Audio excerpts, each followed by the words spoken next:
you have a modern organization where you've got AI and some smart people running for Mm. the collective intelligence of that organization. Now, you could have another organization with loads of people, dumb ones, without an AI, and although it's got more people, could even be spending more money on paper. But Yeah. of course, who's going to win out of these companies in the knowledge economy? Mm. And how do you then support that?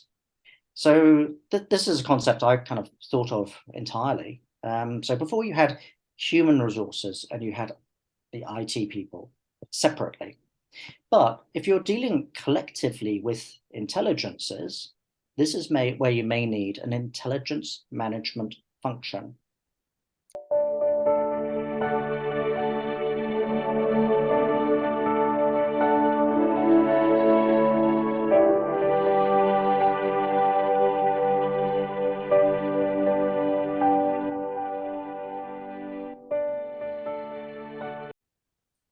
Good day, and welcome once more to the Leader's Edge. Today is Season 12, Episode 12, the season ender. And what better way to end it than to have one of our only two three-star guests? In other words, he's been here the third time. And there's a good reason for it because he is so full of knowledge and wisdom that we can't help but bring him back again. His name is Colin Blackwell, and he's here to talk about intelligence management, an offshoot from our panel discussion on AI. Colin? Hi. So glad to be back, certainly. Okay, so yes, I'm doing a number of different things. I advise governments. I have my own hedge fund. I have my own private philanthropy, many things like that. Roger that. So I know that you prepared well for today's show, and we're dying to see what you have to share with us, especially because it will affect so many people. Yes, certainly. So this topic, intelligence management, and this is a phrase I've coined myself, and especially important is, why this is important for people's own careers. But firstly, just a little bit more on myself. So I have a human resources background. I've been in global HR leadership roles in the past. But now my hedge fund is running AI systems. So I get to see both worlds, AI and human worlds. As I just said, I advise governments, the United Nations, the World Bank. I judge startup competitions. Um, I'm not selling anything in this presentation, so it's more like my hobby. So welcome to my hobby. And one thing I did recently was I was invited as part of quite a small group to a United Nations event in India, actually. So this was the Asia Pacific consultations it's called the Global Digital Compact. So it's topics like how can artificial intelligence be in the interests of humanity? So fascinating discussion, mainly with government people, quite a few civil society. I was one of the few private sector people there. But one topic which I suppose people were skirting around because it's maybe a bit uncool to mention is what happens if the Terminator movies come true and there's a super intelligence. So I actually wrote a section in kind of government advisory speak, as you see in front of you here, kind of nicely saying that maybe if super intelligences are inevitable because the rate we're going, should we negotiate with them? This wasn't actually included in the communique. So if Skynet and Terminator come true, it's not my fault. I did try. But the first thing really to talk about is the idea of how fast change is going at the moment. So we have exponential on exponential change. And I always start at this point just to kind of put it in the context. So if you think about the first 4 billion years of the planet's existence, humanity was right at the end of that. Within the human era, the technology was right at the end of that. We went from horse and cart up to spaceships. And then within only 50 years, we've had the computing age. So, someone once said to me, we'll see more change in our lifetimes than all of the change in every single bit of human history leading up to it. And to give an idea, people are now calling the AI growth compound exponential. I mean, it's just going nuts. So you see the chart on the left there, it looks exponential, right? But that's already on a log chart. That's already on an exponential chart. So it's exponential, exponential. And then the one in the middle, it's looking at, the new technologies within AI as they've been launched. So over the last few years, as they get launched, they almost go vertical in terms of their speed. And just something very recently, I mean, the Chat GPT, the difference between version 3.5 and 4 in how well it can pass exams. So the green bits there are it basically acing any exam, like the American bar exam or anything that could be tested. So this is how fast it is now going. And although this isn't too much of a technical speech, the AI wars, as they're called, there are some fun things happening out there. So here are some of my top picks. So obviously quantum computing. Google said they've already got quantum supremacy. There'll be others vying for that. One interesting thing is the AI development has kind of opened up. It's been democratized, as it were. And everyone got surprised by how quickly just completely random people, I mean, literally kids in basements, are building artificial general intelligence. There's people start obviously linking up with robots already. China, I mean, that's another big factor. The new NVIDIA H100 chips, a 40-fold jump in computing power just being rolled out just now. You've got funny groups like the Singularians who believe that they're trying to create an AI god. So there's loads of fun stuff happening out there. But all happening at an amazing speed. But with everything happening this fast, I mean, here's just a simple point I need to make, really. I kind of pay attention to this subject, but I can't. Who can claim to be an expert in something that just happened a few days ago? Because obviously I can't have years of experience in something that just happened. But I mean, we can extrapolate a little bit some things about previous change. And to quote Mark Twain, there, history doesn't repeat itself, but it often rhymes. So we'll have a little bit of a guess in this session. And the way we'll go through it, I'll introduce this concept that I came up with, intelligence management, and how people and AI combine in terms of intelligence and in organizations. And then to be a bit fun, your future. How can you become a cyborg superhuman? I'm exaggerating a little bit, but it sounds more fun. And then why also? I mean, it'll sound quite compelling, the case I make, but also, of course, not everyone's going to do it. So I go always into a little bit of the psychology of why people hesitate and things like this. So the first thing as a concept to get out the way is the difference between a tool and an intelligence. Now, when we were dealing with computers before, they were tools, just like a hammer, a spanner, something like that. It's just something we use, something a bit more powerful, obviously, than a saw, but it's something that was entirely directed by us. These new AIs are intelligences, hence the name, obviously. But like us, and by the way, all these cartoons, these characters will help me all the way through, just to kind of illustrate what could be otherwise a little bit of a dry subject. But yeah, so humans and artificial intelligences are intelligences. And this actually makes a lot of difference in the way they're used and the way we organize around them. So if you think about first, if you just have people in an organization, you're going to have, obviously on the left, you need a smart person managing the dumb people. If you had a dumb person trying to manage smart people, it's not going to work. Now, actually, whenever I present this slide, there's always someone in the audience who'll say, "Oh, that one on the right, that reminds me of my old employer," or something like that. But this is a very important one, because when you throw AI into the mix, you need AI being very smart. You need someone smart enough to manage it. So Right. I've often seen this where an AI comes up with a very clear answer saying do ABC, right? And someone just looks at it and has no idea what to do because they can't understand it. And that's a waste, just like if you had a very smart person reporting into a dumb person. Now, if you're lucky, they just are confused. But you can imagine the kind of things that could go wrong. I mean, that's the old what's the old phrase? A monkey with a machine gun, you know? So if you had a dumb person just doing random stuff with a very powerful AI, well, it could.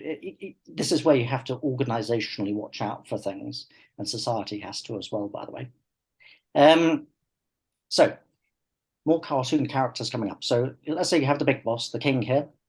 And you have some of the smart people, some of the dumb people, but across everything, you've got AI popping up in instances, in roles. These are more like jobs.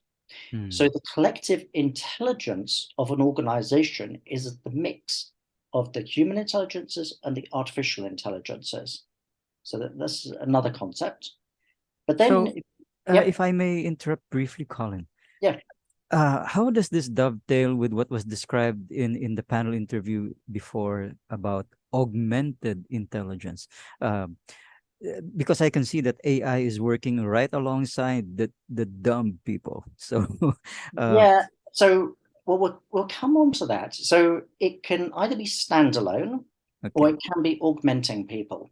Oh, okay. Um, so we'll look at the co-piloting, and it's such early days. We don't know necessarily which way this is going to jump. Right. There are some early indications, but I think in terms of automation, there are going to be some roles entirely taken over by AI. And the people who are still working will be co-piloting AI. So it'll be two different instances, I think. Um, but you can imagine, let's say in this slide here, you have a modern organization where you've got AI and some smart people running for Mm. the collective intelligence of that organization. Now, you could have another organization with loads of people, dumb ones, without an AI, and although it's got more people, could even be spending more money on paper. But Yeah. of course, who's going to win out of these companies in the knowledge economy? Mm. And how do you then support that? So this is a concept I kind of thought of entirely. So before you had human resources and you had the IT people separately. But if you're dealing collectively with intelligences, this is where you may need an intelligence management function. Now, it sounds a little bit unusual or strange or very new, but I mean, this is kind of a logical direction things are going to start going in because you do Mm. need to tie it together. Because if you think about, a process flow in an organization or delegation of tasks or job descriptions or anything, when you have various kinds of intelligence, it has to be coordinated. Like the example we had before about that the manager has to be able to manage the subordinate, be it human or AI. So this is a new one. Prediction of mine. We'll see what happens. Mm. Now, for an AI, we're just setting one up in our hedge fund, by the way. And we had to. Fortunately, my company is based in Switzerland, and some of this very advanced stuff is only available in Western Europe and parts of North America. So I had to be very, very nice to the head of a large, famous technology company in Switzerland, Okay. and rather than just buy it, I had to write a case of why my company and me personally were worthy of access to this technology. Mm. Which is weird. I mean, it's like normally a bit of software, you just go and buy it. And this time it's like, no, no, no, no, your money's not good enough. I offer to pay. And they're like, no, not everyone can have all of this fun stuff. Mm. You have to write your case about why you're worthy, which fortunately I was. So anyway, the AI itself has to be deep learning. So this is where it can learn from itself in a way. It's possible Mm. now. It also needs a long memory so that everything you've told it before, it hasn't forgotten. If you're using the free versions, one of my programmers called the equivalent, it was like dealing with a very annoying, forgetful intern because every conversation you have is new. So you need that long memory. It Mm. needs to be able to set itself its own tasks. So you can give it quite a long range of tasks and do it. And it must be multi-skilled, like it must be a good accountant, a good salesperson, a good everything. Mm. And it has to access on the right-hand side our secure company data pool. This is important. So all of our files, all of our software, everything, it can access, but it's not going to breach that confidentiality. It won't let anyone else know that.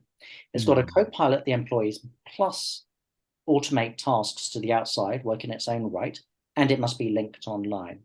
So this is, my best case of what we're setting up with the AI just at the moment. Colin, I'd like to say I'm pleased with what you just shared just a while Mhm. ago. That apparently there are governing bodies in other countries that make good decisions on who can access this powerful tool. So that it's not misused or it's not Yeah. used in the wrong way. Well, this is though the meeting I had in Delhi under the United Nations. Mm. People were doing some very good work there, and they have to try, but it's very difficult to regulate. Yeah. Between countries, between companies, between individuals. Mm. This is really difficult. So some of these big players, yes, they're trying to filter us, but at the end Mm. of the day, I mean, it's again these kids in basements, you know. Um, so that's also what's pushing everything so fast. Mm. Um, but so normally for technology, I talked to my CTO. He's English as well. Yeah. And he would say, "Oh, can you document the technical specifications of any new bit of software, what you Mm. want?" And I started writing it down, and I realized I was writing a job description because I was dealing with an intelligence, right? So purpose, responsibility, specifications. Because I tried using the old format of the usual technical stuff, it didn't fit because this is Mm. intelligence. So, and this also can point a little bit to how it's being rolled out. So, a lot of the big software firms are putting AI co-pilots on anything. So, like your Word document, your internet search, whatever, is already getting an AI co-pilot. Mm. But I think what the direction this will take is it'll evolve into AI specialists that are trained in particular tasks. But when you've trained an AI in something, here's an interesting one: the training is immortal. It's not going to forget. It's not going to go away ever. It's ever improving and it's infinitely scalable. So I said to my CTO, I said, look, can you train the AI in everything you can do, right? In your instance. And then there's going to be like 100 pools. We could do 100 client work at the same time because you could Right. just clone yourself effectively. Mm. So people, yeah, clone their skills. And, just like you'd have employment agencies for people, I think you're going to get something like, I don't know what they're going to call this, but it's going to be something like an employment agency for AI instances that have been very specifically trained. So per industry sector, per very specific roles, and those would be saleable. Because of course it's going to take me a year to train up the AI to, transfer all my knowledge to it. Now, Mm. if there was whole chunks of it that I'd quite happily buy in, if it was similar enough in the similar sector, why not? So this is another implication of where things could go. And the word co-pilot. Now, I've got an example on the right of what a co-pilot looks like. So you're doing something on the screen, and the AI is just looking at whatever you're doing, kind of looking over your shoulder, as it were, Mm. and helping you as you go, right? And so, the co-pilot, what you think of in a plane. So you're flying the plane, but the other person is just as capable as you. So Mm. it's a shared task. Again, it's not a tool. This is another intelligence. It's on the same footing as you for now. Could even be better in the future. You never know. But this is why it's called Copilot. It's a very, very carefully chosen word. Someone obviously put their thinking cap on for a while to come up with that one. Mm. Um, so this is then if you're looking at the collective intelligence of an organization. So let's say for my company, I'm setting up, all of this automation and AI skills to do tasks we never even were able to do before. I'm then kind of, well, why am I giving all that advantage to my company? Why don't I Mm. just give that advantage to myself? And this is one, I don't know which way it's going to jump, right? Right. Um, but this will be our individual total intelligence, and this was exactly your question earlier. How Mm. much are we personally going to be linked to AI co-piloting? Mm. So I think, some people are going to get it, other people won't. So the people who get it will do much better. Mm. And I'm sorry to say, but it's going to cause more inequality in society, I suspect.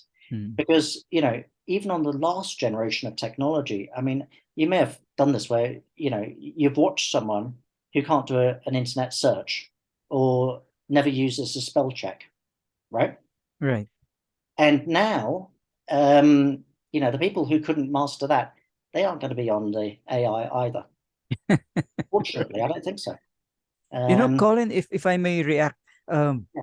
recently I was using the paid version of an online graphic design service, Mhm. and it had a feature there that invited me to take a sample footage that I'd already done, and then it would magically create an intro for that footage.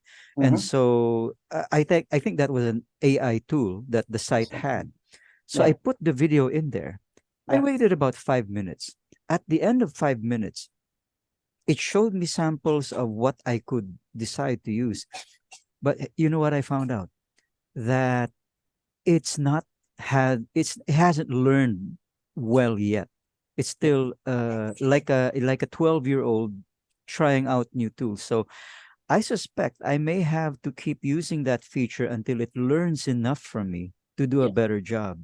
Yes, I mean, the bigger the data, the better. So, I mean, if it uploaded every single video you'd ever done, Yeah. every single text chat you'd ever had, Hmm. everything, then it can pretty much start to clone you.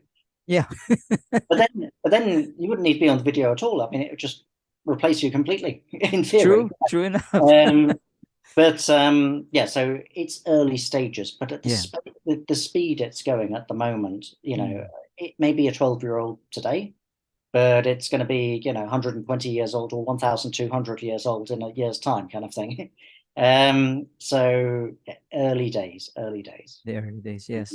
But um, now, but talking about kind of job interviews and so on, or employment agencies. Imagine this scenario. So if a person is the value of the person is all of the old stuff like their experience, capabilities, and everything, but how well they were linked to an AI co-pilot Mm. individually. So, you can imagine here at the cliched interview table, someone would say, not what can you do? It's like, what are your combined intelligence capabilities? Right. And then you'd say, oh, yeah, these are all the things I can do. And this is the technical link I've got.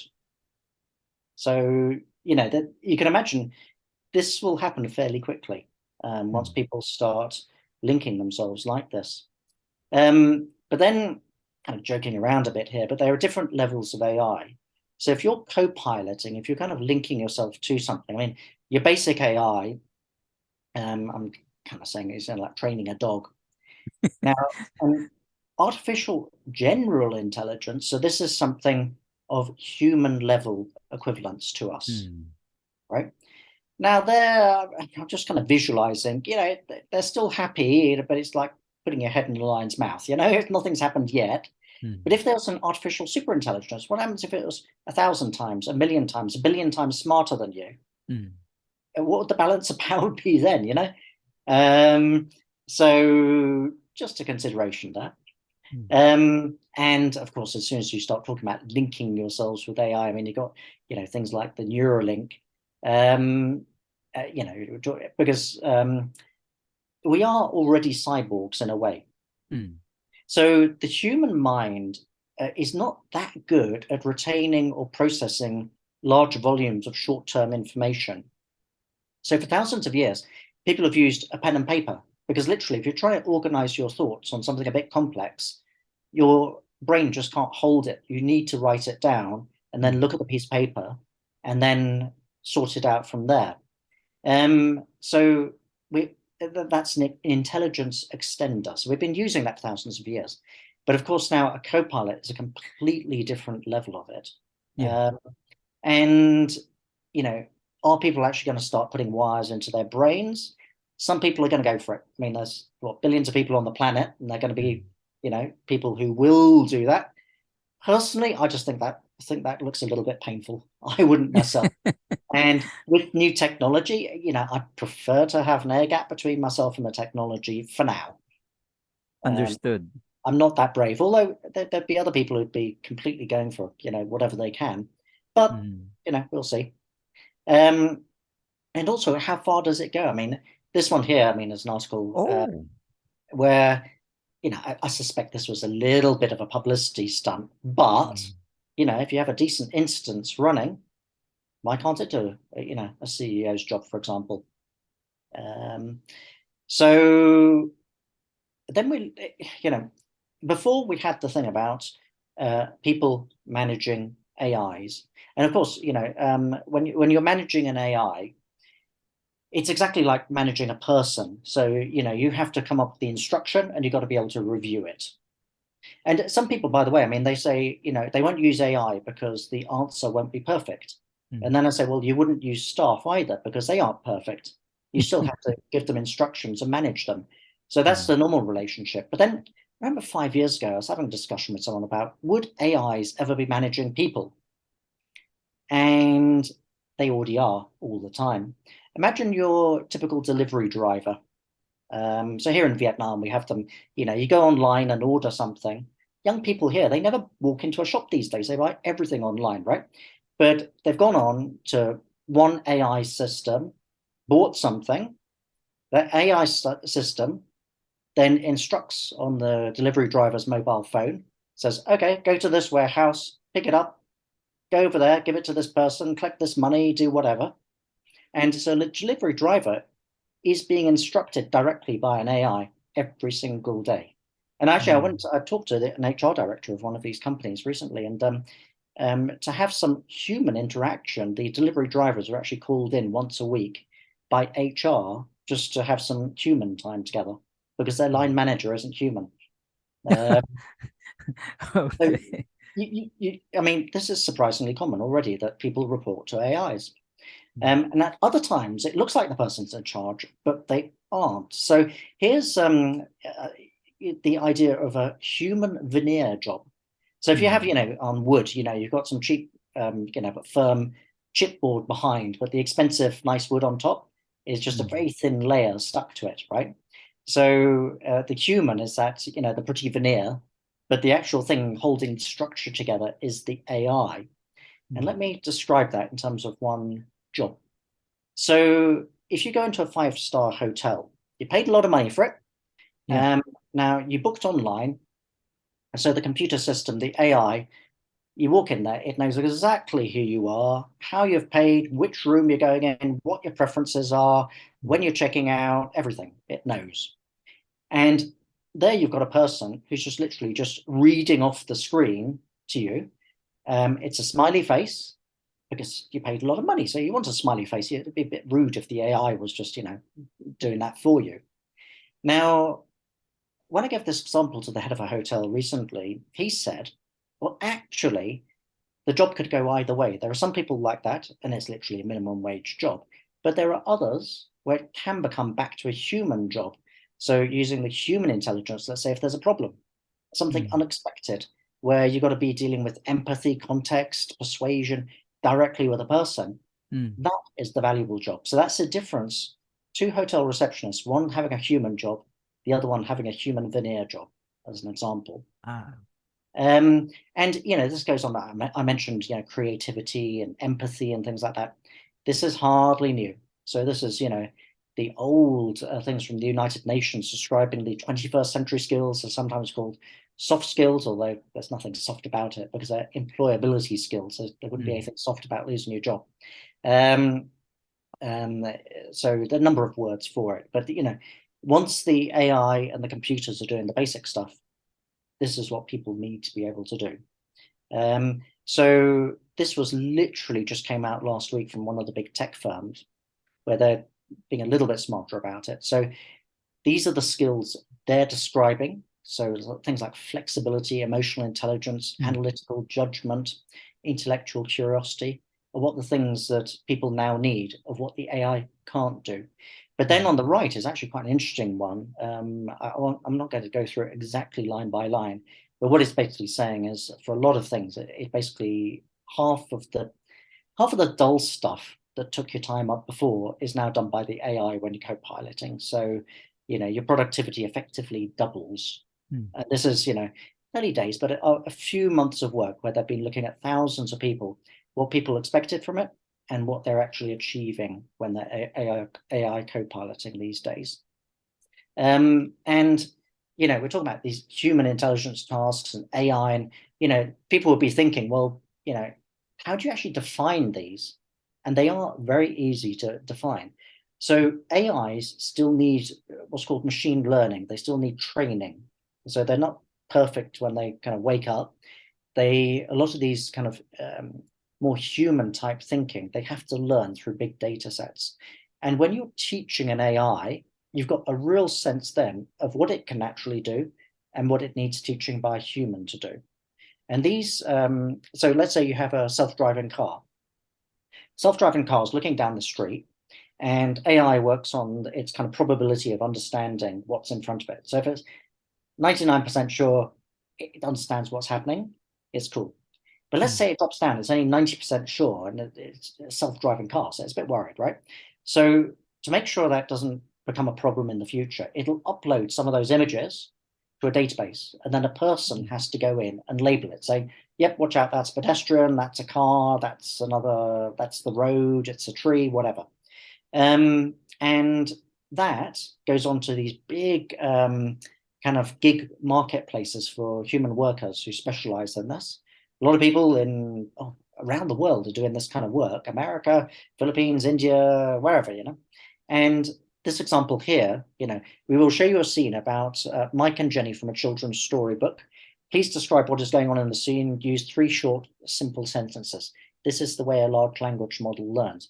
Someone will get paid 15 cents US to do that. But it's millions of these, or billions of these, is what builds up that knowledge. And so you can really see from that, what is a human intelligence task? Literally, HIT, human intelligence task. It's really defined. And these AIs are running algorithms measuring to the keystroke people's ability. So if you start teaching an AI, it starts testing, are you worthy? So it'll ask you a bunch of questions it knows the answers to, sees how quickly and accurately you can answer. If you pass, it'll accept to be taught by you. But you really see the difference between artificial and human intelligence. Of course, as soon as they've learned this, you don't need to teach them twice. Because so that sort of turns the tables from us earning the right to work with AI to AI deciding whether we earn the right to work with them. In that particular business model, yeah. Yes. So yeah, it's a funny world out there at the moment. It's new for all of us. Yes, it is. But then, you're looking at within a company, the AI can start taking on these tasks in its own right, automating tasks. So imagine all of the things a company does. It's either a repetitive task or a project task. Most of it's repetitive. So the AI can take, let's say, half your workload straight off you. Other repetitive tasks you may give out to an outsourced marketplace. Then for, let's say, 30% of stuff that still is mission critical or project to your company, maybe only 10% of the total needs to be actually to an employee if it's really proprietary and confidential. The rest of that could go to a marketplace as well. So, companies are freed up to really quite radically rethink, they don't need thousands of people sitting there anymore. But then how do companies actually look at this? And it kind of depends on the individual involved. Are you a half glass full or half glass empty kind of person, right? Right. So I was doing this presentation actually to a bunch of CEOs here in Vietnam recently. And I was just asking them, like, what are your guys' experience of this? And some of them were like, yeah, we're just beginning to play around. There's one guy who's like, oh, this is brilliant. I've started on my marketing department. We used to have 5 people. I've already fired 4 of them. And then I'm onto this department, then I'm onto this department. And I'm like, well, yeah, but is that the right way? I don't know. It seemed a bit sudden. I mean, on these presentations with an audience, you get quite a few of those. And I'm like, well, why don't you turn it around and say instead, why don't instead of getting rid of a bunch of people with our existing work, why don't you keep more people on and use the new power to do new things for your company? It's like, Mm. what are your wildest dreams of your company? Going to Right. double your market share. You're going to double your profit. You're going to launch new, anything. Why don't Mm. you do that instead of firing everybody? Mm. Again, it's going to be different for different people. It's such early days. It's a Mm. real mixed bag out there. Some people haven't even tried it at all, you know? But yeah, and it's going to be different for different people. It's fascinating to watch. But yeah, just going there and firing everybody, I don't know. It doesn't seem a happy thing to do. Anyway, but this does actually come up to, what can people do themselves? So if you started co-piloting properly with an AI, and you find it's taken over half your work, so it can even give you new abilities which you weren't able to do at all before. Mm. So which way do you go? I mean, do you start that conversation by playing around with it yourself, even the free versions, and then go to your boss and say, I can now do twice as much work, please Mm. double my pay. And then you're on the left-hand side, you become the rich cyborg superhuman, right? Mm. Um, or are you just going to kind of sit there and keep quiet about it and then wait for your boss to come to you and then say, between you and your colleague, well, on a bigger scale, they only need one of you and to do twice the work. And then it's either you do twice the work on the same old salary, or you become unemployed. Mm. And because I was trying to persuade people, obviously, to do the left hand one, I threw in a zombie there as well. So you could be eaten by a zombie if you go the wrong way. Of course not. But um, this I think is a really key slide Mm. of, the choices. I mean, we've never had to worry about this kind of thing before, but this is a very key choice I see people will be confronted with going forward. I Um, can see that there are some issues here that will come to the surface. Like, for example, a super cyborg might find more value in putting up his own business and striking out on his own because of his very marketable skills. yes. On the other hand, one of the nice things about having AI being your supervisor is they're completely neutral. In other words, they won't take sides, they won't be biased. So it'll be completely what you call merit based as far as recognizing people's abilities and contributions to the organization. It may not necessarily be a half empty glass. From Mm, my perspective, I'm seeing it as a half full because it's somebody who'll never get irritated, never be biased, always be fair, and always mm. be watching. Yeah. But I mean, people often will see, for example, this slide and think I'm joking a little bit about being a cyborg superhuman and being rich and all that. But, if you're already looking at, some of these stories, and it depends on the industry sector. I mean, the tech sector Yeah. gets affected first. Mm. But for a lot of these gig workers, one person there taking on four jobs at the same time, four full-time roles and collecting all the money. Um, and So this is already literally happening a few months in.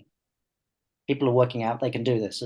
This isn't just me kind of making up a story. This is what's already happening. Uh, To validate what you just shared, mm, recently I saw a film that was reportedly made totally by an AI producer that did a future where aliens visited Earth. mm, I don't know if you've seen that because it's going viral on Facebook. yeah, mhm, It lasted for about 12 minutes, but I was stunned because it delivered a very powerful message that a human scriptwriter or screenwriter would have taken weeks or months to put yes, together, yeah. but it produced. And talking about films, I mean, I'm just waiting for the first law case because you can imagine a famous actor, Yeah. um, like a deep fake movie Yes. starring that actor, Yeah. that actor then suing to say they have the intellectual property or ownership of their own image, Hmm. because you wouldn't actually need the actor. But anyway, I mean, these are all things coming down the track towards us, but Oh, it already but happened very quickly. But then again, the great part of that as well would be everybody who has already passed away would be alive again. Uh, Not like, exactly, but a mimic of them, yes. yeah. I mean, Colin, how do you feel about Bruce Lee, for example? Like, I wish he had made more films because to me, Hmm. he is the ultimate martial artist. Hmm. He just died too soon. Yeah, but I mean, so AI using a large language model and visualization could come up with a new movie, but it would be kind of a bit formulaic. I mean, the true Yeah. creativity, I think, would still come from people And that for is now. good For news. now, Yeah. for Yeah. now. Mm. But yep, I mean, it's an interesting world out there. Yes, it is. Um, but again, coming back though to the risk to an individual. Mm. So, I describe these human skills, and they're like, yeah, common sense, things like that. And human skills, I mean, they're childhood development skills, actually. Mm. Common sense, it's not common at all. And so, we're talking on this slide about humans lacking human skills, but I mean, that is the case. Mm. So somebody who controls technology has human skills. They've got a good job. They do well. Yeah. So an AI has all those process skills, lacks most of the advanced human skills, but has a Mm. job anyway, right? Mm. But the person who has neither has no job. Um, so this is a little bit kind of repeating the choices I was showing earlier. And a very important one about who's controlling who. And so for our day-to-day activity, just because you're on a screen all the time, I'm always telling my teenagers not to spend too much time on a screen, right? So Mm. there can be positive or negative ways to do it. So if you're co-piloting, you're co-piloting because you're setting the tasks, you're reviewing, you're controlling. It's suggesting, it's helping, but you're the decision maker. Right. It's driven by your skills for your needs, with the AI supporting. Mm. And the motive for this is for you to get money and benefit for yourself, Mm. right? Compare that with the opposite, doom scrolling. I don't know if you heard this is kind of a teenage phrase, but when you're just on like social media or any of those ones where you got these little clips and you're just scrolling through it, Yeah. each Yeah. clip is a couple of seconds and you're just there for hours. Just I sometimes watch people on public transport, just doing this. They're just glued to a screen. That's Mm. the opposite because that is driven by the AI programmed with an engagement algorithm. It's an uncontrolled addiction. The AI is clearly manipulating you. Mm. Um, it's learned your psychology, it's learned everyone's psychology. And the motive is definitely not your own. It's for some external company to get your data or your money, right? Mm. So these are opposites. So just because you're dealing with an AI doesn't mean you're in the right straight off. You've got to be in the right relationship with an AI. Mm. And here's an interesting kind of little matrix. This isn't the final word in it. I mean, I was guessing a little bit here, but if you're on the vertical axis, you have the life benefit to yourself in your interaction. And on the horizontal is the level of control you're exerting. And then the doom scrolling, that's right there in the naughty corner. Um, but other things like, social media, I mean, it's a slightly better on the life benefit because, you may be communicating or messaging. Mm. Um, Something like film streaming, you're choosing the film you're looking at, for example. Mm. Gaming, you're choosing more of the actions of what happens, but Mm. then you're also, it's not much benefit to you. Texting, I mean, you're communicating with someone. Random learning, I mean, that's low control, but high on the life benefit. You could learn something accidentally quite useful. And then Right. planned learning, going up to work co-piloting, a video chat, let's Mm. say we're doing something like this, Yeah. all the way up to, let's say, the tech hobby, content creation, and way up the top level, you've got that you're so in charge of an AI that you're building it, Mm. like Elon Musk level. So Wow. this is the Yes. full spectrum of what you could be doing on an AI. Mm. Um, but you know, we're in control of our destiny to an extent, but very often, especially when we're in a big company, things are happening to us. So your job gets hit by transformation, the old job is no longer there, and it becomes something new. Now, some of the data we get, and it isn't published because governments worry to publish this, but basically about 20% of people transitions and succeed. 40% lose that old job and kind of move sideways, downgrade. And unfortunately, a lot of people leave the workforce entirely. So, it's not brilliant news, this one. And another way to look at it is, you've got the AI going up, compound exponential. But us poor humans, in comparison, if at all we can, improve ourselves to linear rate, this kind of gray area. So you've got the top 1%ers who are really pushing ahead with the AI and controlling it, who do really well. Then you've got like the 20%, they get the hang of it, they still do better. But then you've got that, the rest of the 80% struggling. So that's another way of looking at it. I've put this, the fun critter, the dinosaur with a machine gun in there. That is, a lot of sectors, they could be protected by legislation, by a monopoly, something like that, where they will cling on, and some jobs will as well. But they could be very dangerous short term, but they're still dinosaurs. So, you're not going to see everything transitioning immediately. And, even during COVID, we saw this where some things were improving better than others. So that's what's called the K-shaped recovery. So, if people like technology, software was going up really fast, a lot of the others were in fact going down. The people like the 20%ers, they call here the professionals, and everybody else, going down. And then there's this kind of pushing the inequality that we see increasingly, unfortunately, everywhere. But I mean, again, the world is complicated and strange. We've also simultaneously got staff shortages, especially in like Western Europe. And that one's a bit of a mystery to me. I'm kind of joking here, whether people eaten by zombies or abducted by aliens, where they all come. I mean, literally in Switzerland, I've gone around some people's offices, and there are some of the rooms there, I mean, just empty desks, but not just temporarily empty. I mean, they look like they've been abandoned for a year or two,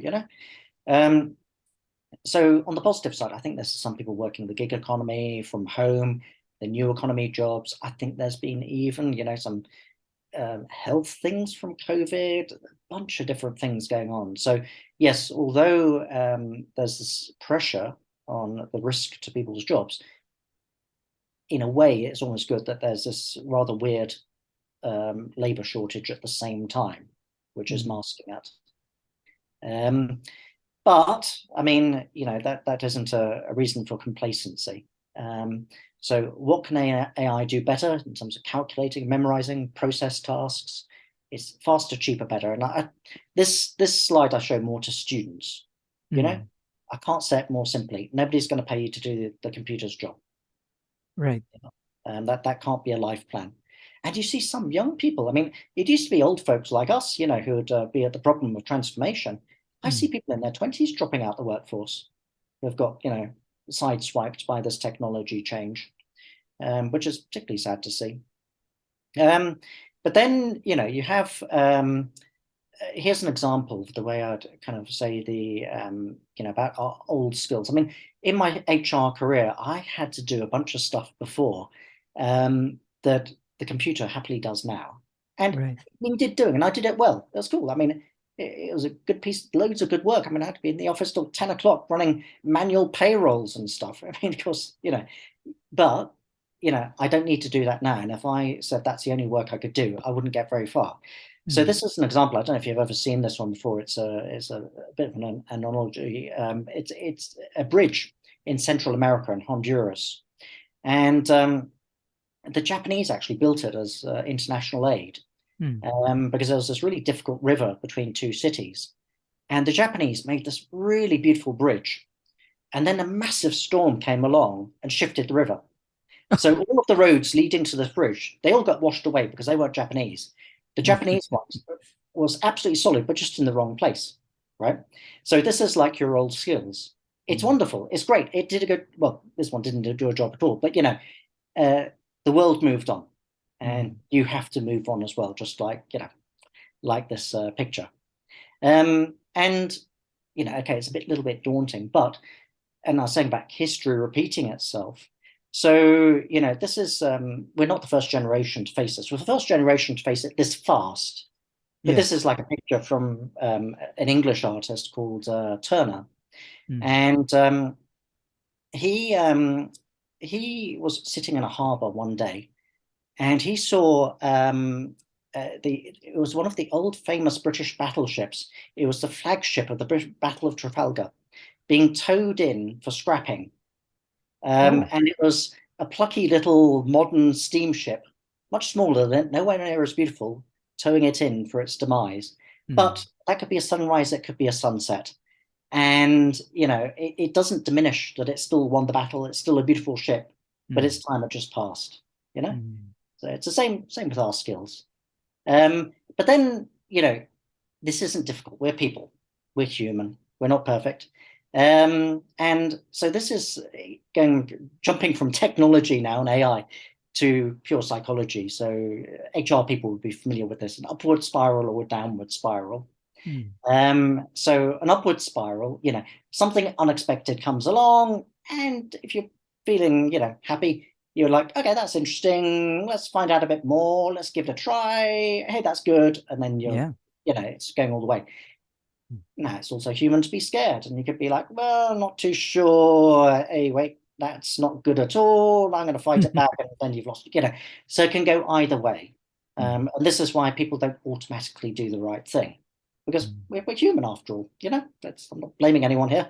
But I mean, the fact that you're listening to something like this probably puts you more in the upward one than the downward one. Hopefully, I wish everyone the best of luck. But yeah, but you've got the transformation approaching. And Yes. this is, like the analogy also you have in the England, it's like a bunny in the headlights.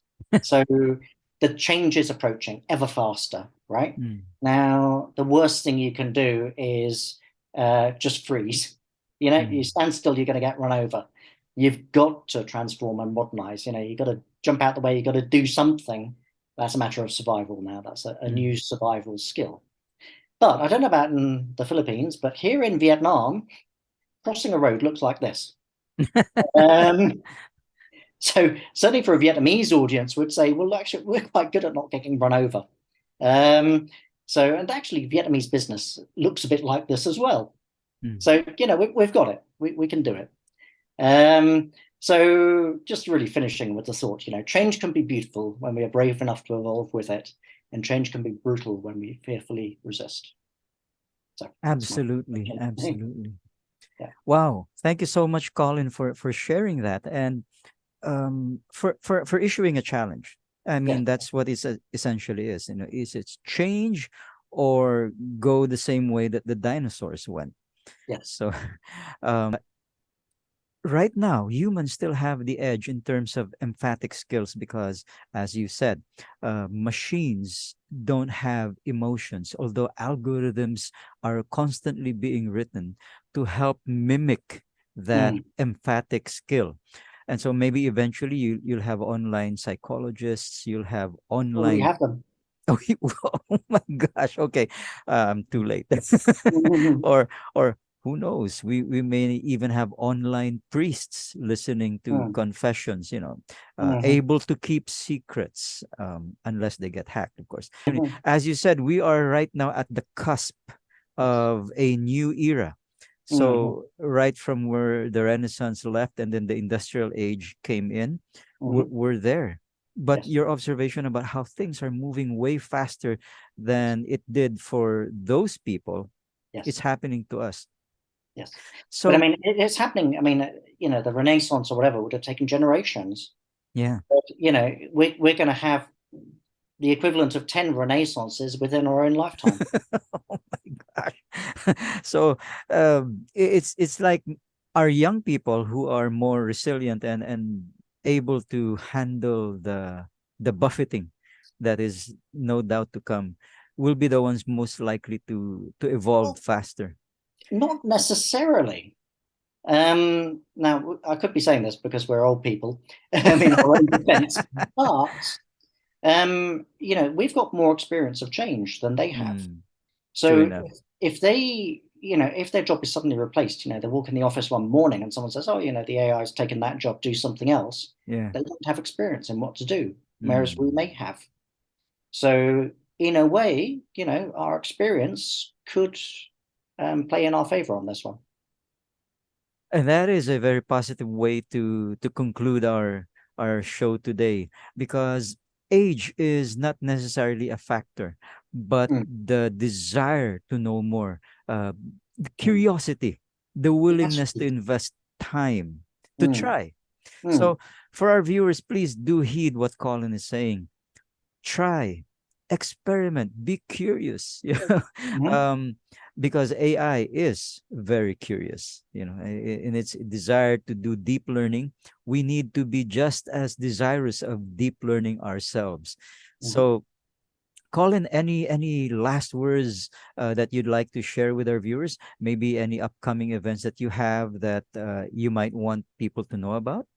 Well, I think just if you haven't already tried the free versions of AI, just Mm, go and have a play with it. Just, because you can hear someone like me describing it, but until you've actually played with it yourself. So if you haven't already, just give it a try. It's fun in itself, but mm. it'll also give you a good heads up about what's coming. Well, that is a wonderful way of looking at it. Thank you so much.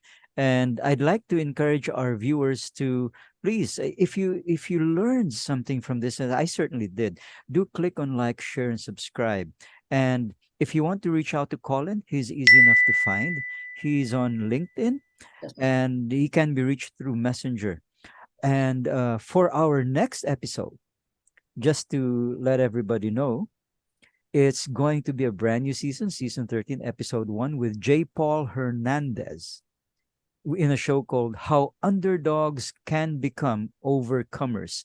Now, this is so suitable because after what Colin just shared, we need to get away from a defeatist mindset, from being underdogs and learning to work with AI, to let it become an augmentation of what we are.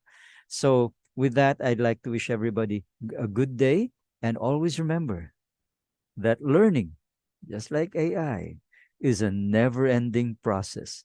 Good day.